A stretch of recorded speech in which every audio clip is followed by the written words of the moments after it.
Hello, good evening, good morning, wherever it is you're listening in from. Welcome back. Thank you for returning, of course. Today's episode, Nick Shaxson. He's one of the most influential people alongside Jim Henry, who featured on the podcast last week, to have blown the lid off the cancerous influence tax havens and offshore finance have had upon the developing world. Nick authored one of the best books one could ever hope to read to better understand the subject and understand just how crazy the world really works with treasure islands. In it, he opens up on trusts, secrecy laws, the traditional havens such as Switzerland and the Cayman Islands, and then the just as prolific but less known havens such as the USA, the Netherlands, London City, and many of the United Kingdom's islands, all the way through to giving contemporary examples of organizations and individuals involved in this entire mess as well. The reality is, and it's one that we already know, that much of the world's super rich, both companies and organizations, park their money in a complicated web of these trusts where all transparency and accountability are lost.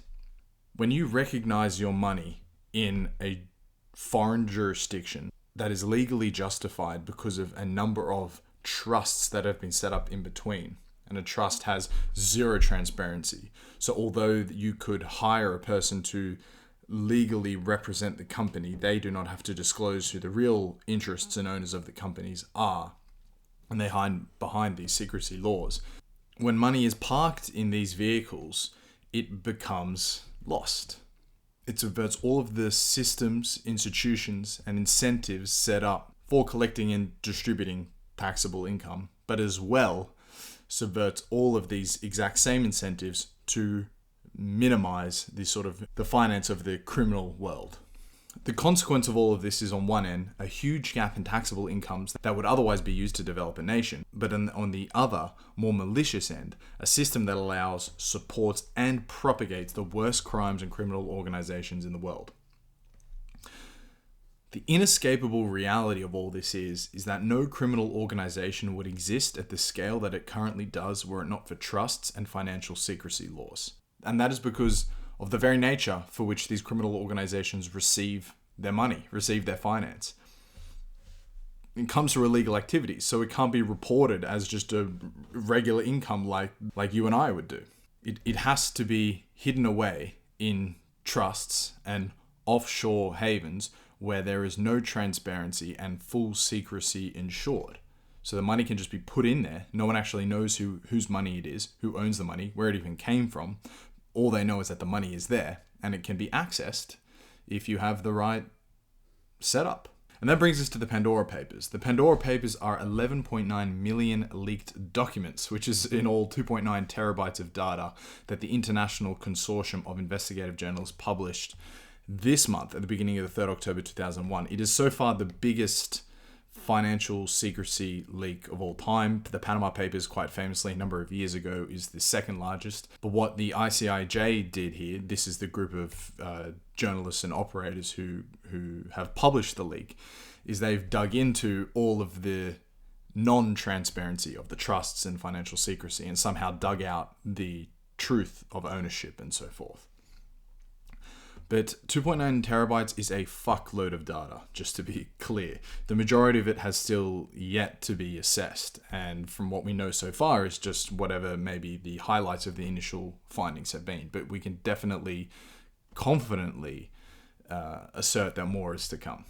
However, the Pandora paper leaks truth that we already know. It's famous celebrities, politicians, and massive organizations. These are the people that find themselves tied up in a whole manner of tax evasive activities. So you will see in the short podcast explanation from Nick Shaxson much of the nuance and questions that arises from this latest peek under the hood of financial secrecy. But before we get into the podcast, I just want to make the most out of our brief interaction right here, right now. I want to corner the podcast for eclectic curiosities in whatever country it is that you are listening in from. Based off both the brief and lengthy correspondence I've had with some of you, this podcast has so far attracted extremely international, smart, but also most importantly, curious people. And I really do feel honored to be in such good company. So thank you for listening. You are a legend.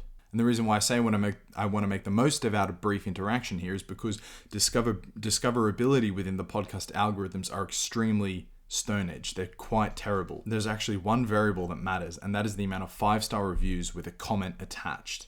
So I please ask that if you're keen as a bean and okay with supporting me, share this with a mate, and most importantly, pump your good juice into the algorithm. And if that juice comes in the form of 5 stars and a review, then well pumped, I cannot overstate how helpful that would be to me. And with all of that as the preamble and context for the episode, here is a short podcast with Nicholas Shaxson introducing us to the Pandora Papers. Mr. Shaxson, thank you so much for giving me some of your afternoon. How are you?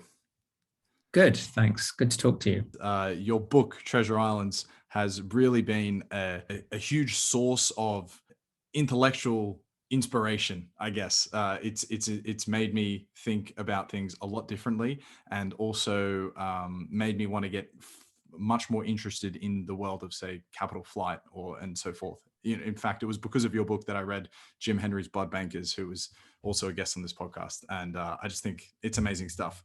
And so we've agreed that we will speak about Treasure Islands at a future occasion when things settle down a little bit, because it's just an amazing book that will hopefully blow the minds of anyone who gets to listen to you speak about the pervasiveness of tax secrecy, financial secrecy in tax havens. However, today we're going to talk about Pandora Papers, super hot news. You're about to publish something in the New York Times on it. Let's do it. If you wouldn't mind just opening up on the Pandora Papers, what is it and what are the implications of it? Well, the Pandora Papers is the latest mega expose leaks that is a collaboration of the International Consortium of Investigative Journalists and a load of newspapers and media outlets around the world.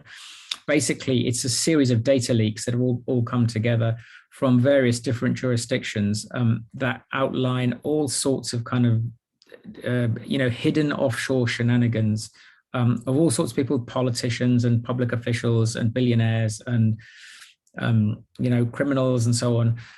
Basically, this is stuff that was hidden, but through these data leaks have come to public light, and they exposed. There's 330 either politicians or public officials exposed. There's, I think, 130 billionaires, if I remember correctly, and just lots and lots of kind of what you might call shady business going on, business that could involve corruption, could involve somebody escaping tax, whether legally or not, could involve somebody hiding their identity because they want to do some deal that they're not really supposed to be involved in, that kind of thing. And this is just the beginning of, first of all, the leaks, because I think more is going to come out.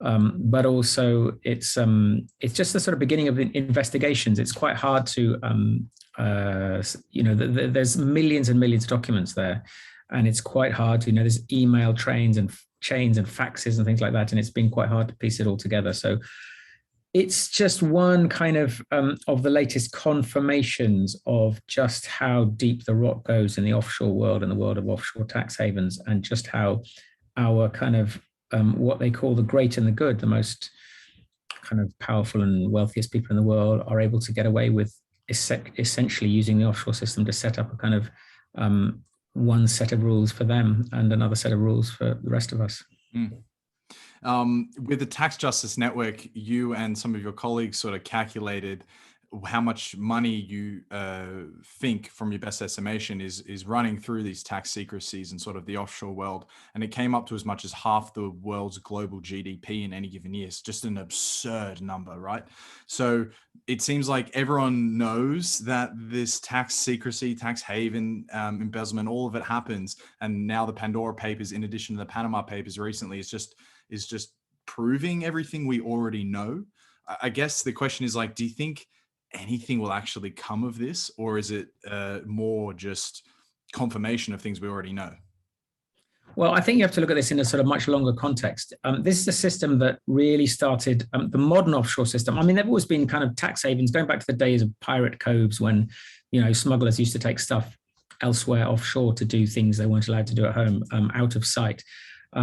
But the offshore system itself really kind of started getting going. I mean, the germs of the modern offshore system really started sort of with decolonization back in the 1950s. And you had then the growth of this enormous market called the Eurodollar market, which was basically an unregulated space that was hosted by the United Kingdom and then grew explosively because it was very profitable, where people, there was a lot of illegal activity, there was a lot of, almost no financial regulation, stuff like that. And it all sort of melded with what was going on in the tax havens. And so this long historical trend, you had the rapid growth of this offshore system, and with the rise of information technology, you could just flit money across borders with a click of a mouse or a phone call. And so you had this rapid growth, and for many years, nobody was really paying much attention to it. I mean, it did, you saw in kind of James Bond films and stuff, there was sort of frisson of excitement about going into a Swiss bank vault, and everyone knew there was kind of shady stuff going on there. But nobody really saw it as a kind of system, as part of globalization. And I think what people are now realizing is kind of two things. One, tax havens aren't necessarily where we thought they were. The traditional view is them of either Switzerland or some palm-fringed islands. And of course, those places, do exist, and there's plenty of tax havenry going on in those places. But the real sort of nerve centers of these places are the world's biggest, richest countries. The United States is itself a very important tax haven. The United Kingdom is the kind of nerve center of probably the biggest part of the offshore network. And these are the most powerful countries setting the rules, and the most powerful people in these powerful countries dictating how, what policies are put in place. So there was for a long time not only complacency, not really understanding how big and important this system was, but also a set of people almost unchallenged, just creating, architects of this system, whether they're politicians deciding on policies or law firms and banks in the places setting up new trust laws or corporate secrecy facilities or whatever.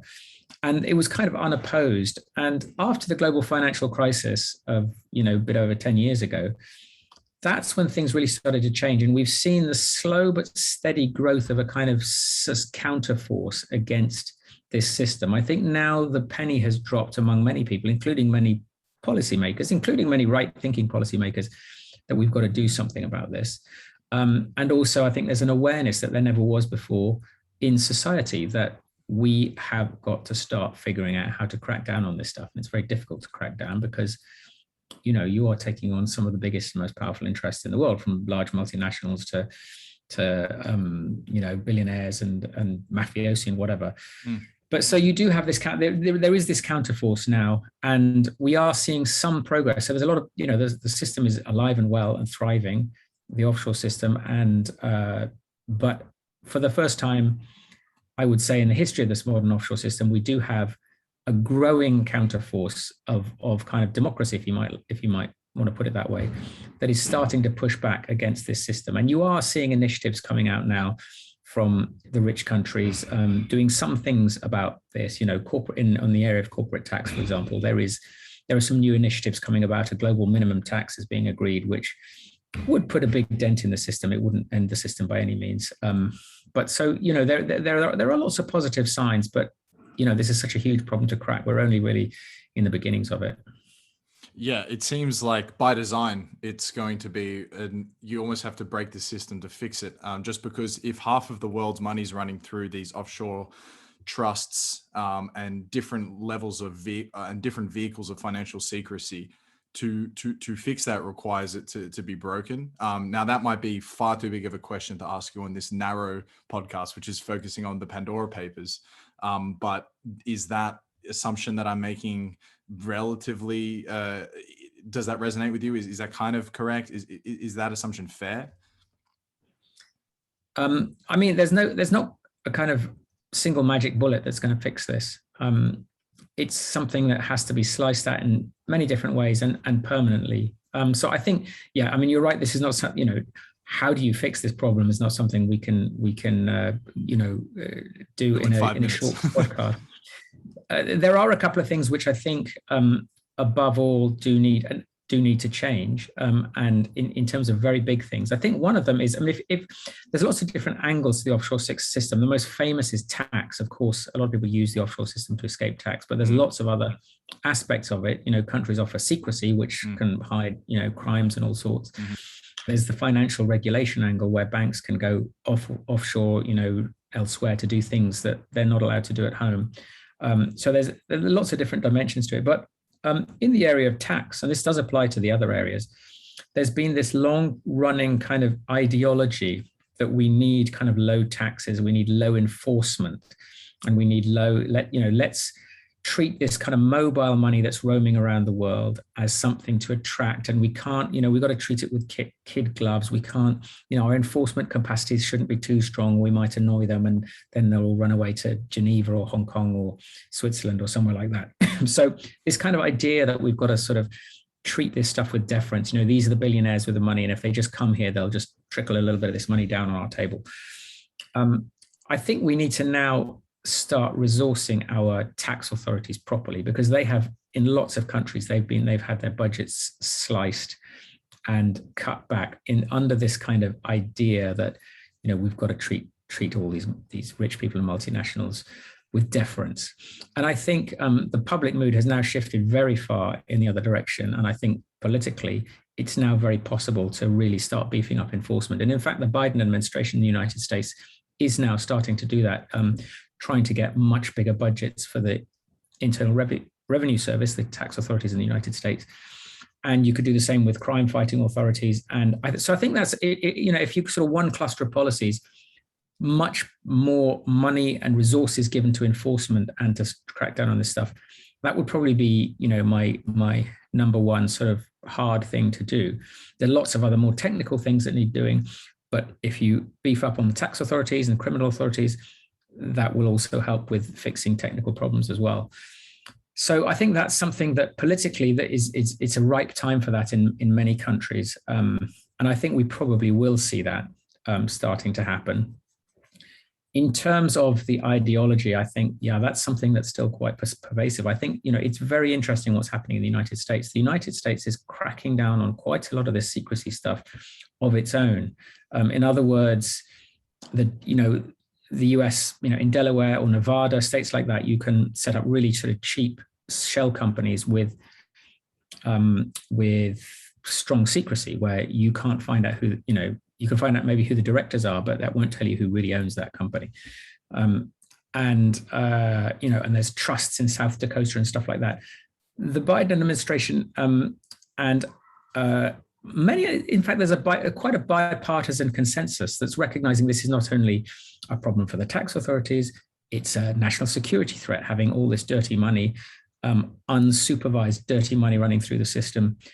So there's quite a bit of support among Republicans for cracking down on all this, all the secrecy that the US is providing. And there has been quite significant progress just in the last year in trying to crack down on this stuff.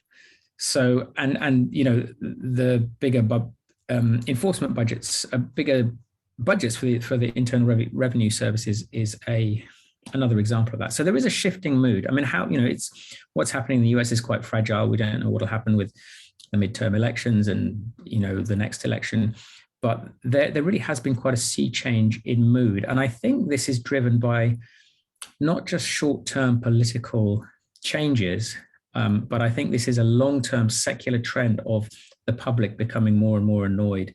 And as long as we can hold our democracies together, I think we can achieve a lot and make a lot of progress in this area.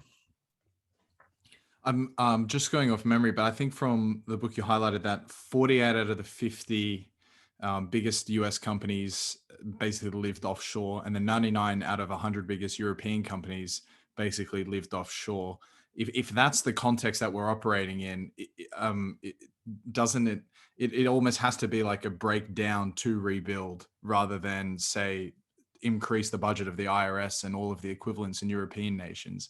Like there is just, and especially when you can move from island to island, haven to haven, when one regulation goes down, you just go to the next. Like there's competition amongst the havens as well.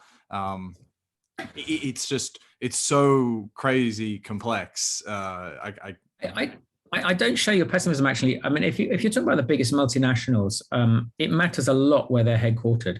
And, a lot of them, of course, are from the United States. And if the US government really wants to change the rules, it can stop them doing this stuff overseas. It can, they all do have subsidiaries in tax havens.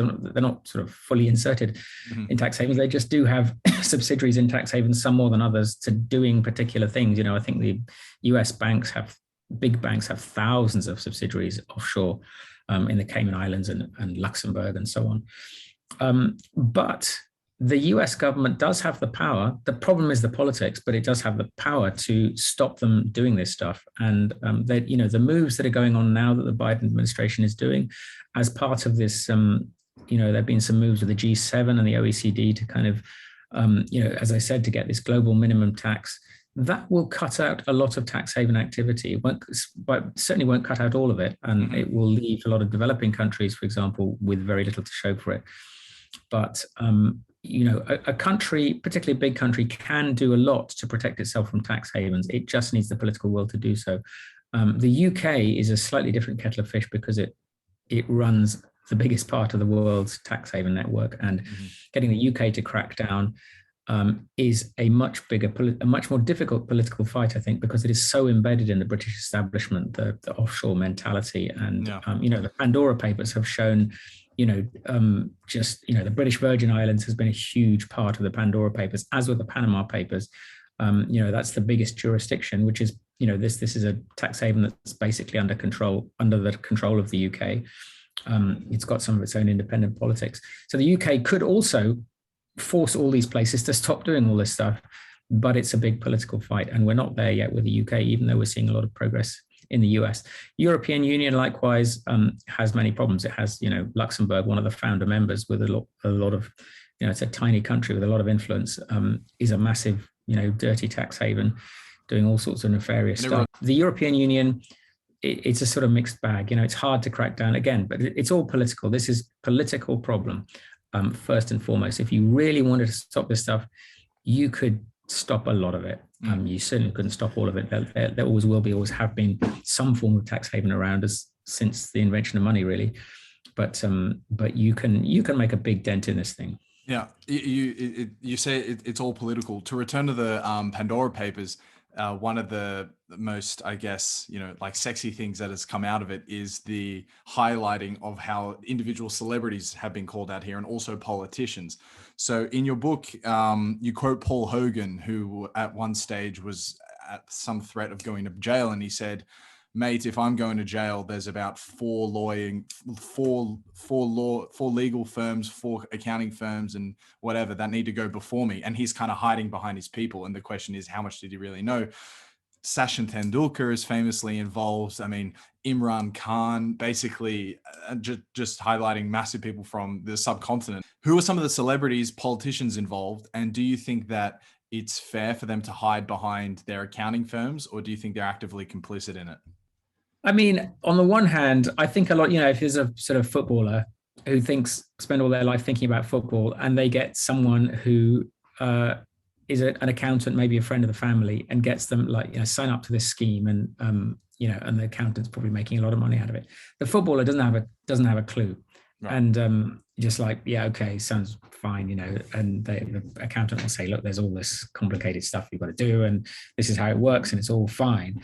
And the football say, okay, I don't know. That's not to say we shouldn't hold the footballers to account at all. It just explains why they did what they did. But they fall into a trap. But you can't let them off. You can't let them be held to a different standard to the rest of us.